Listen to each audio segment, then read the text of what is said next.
Autism spectrum disorder is what we call a neurodevelopmental disability or neurodevelopmental disorder, meaning that it's a difference in the way a person's brain takes in and processes information.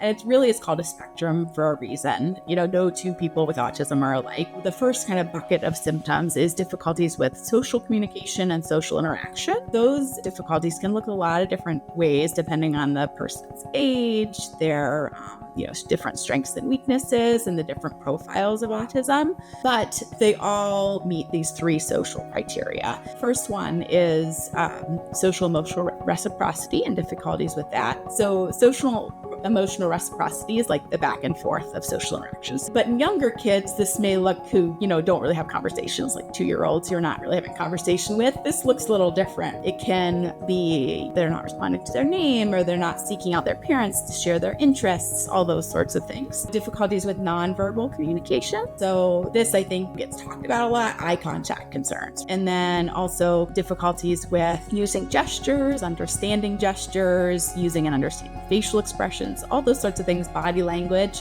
that, maybe comes naturally to many people. That understanding doesn't come as naturally to kids with autism. People with autism may have some difficulty with understanding, developing, and maintaining relationships. So this really becomes clear often when we're talking about peer relationships. So the other bucket is restricted and repetitive behaviors. So this is lots of unusual behaviors.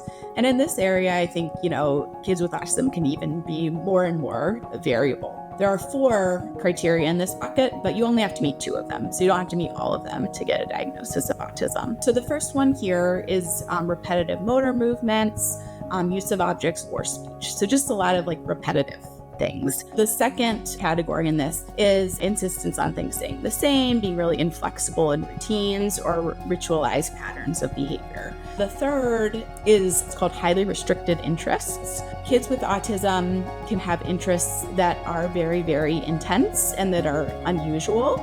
So the fourth part of this is that kids can be over or under responsive to sensory inputs. And so over responsivity often looks like fear or upset in response to sensory input. Under responsivity often results in what's called sensory seeking behavior. So some children with autism may seek out visual input. There's no cure for autism, but we definitely, have treatments. Currently, the evidence-based treatments are all therapies and educational interventions. There are no medications, diet changes, vitamins, supplements, any of that has any clear evidence for treatment of autism. And the therapy treatments really focus on helping kids make developmental progress to realize their full developmental potential.